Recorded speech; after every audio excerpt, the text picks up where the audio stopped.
वो क्या है कि हमने छोटी बीवी इसलिए पसंद की है कि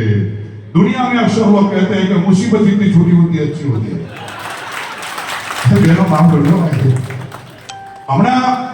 રાજકુમારી ગવાતી આઈટમ કરું કે પાકીજા પિક્ચરમાં મીના કુમારી જતા હોય છે ટ્રેનમાં સૂતા હોય છે એમના પગ ખૂબ સુંદર હોય છે રાજકુમાર ડબ્બામાં આવે દેખે છે કે પગ સુંદર છે એટલે ચિઠ્ઠીમાં ડાયલોગ આપે છે સુંદરતાના વખાણ કરે છે પગના વખાણ કરી અને चिट्ठी मूके से सवाए मीना कुमारी वाचे से वो डायलॉग से राजकुमार अमर सभा के साथ दो राजकुमार तुम सो रही थी मगर तुम्हारे पांव जाग रहे थे गुस्ताखी माफ हो हमने तुम्हारे पांव देखे बहुत हसीन है खूबसूरत है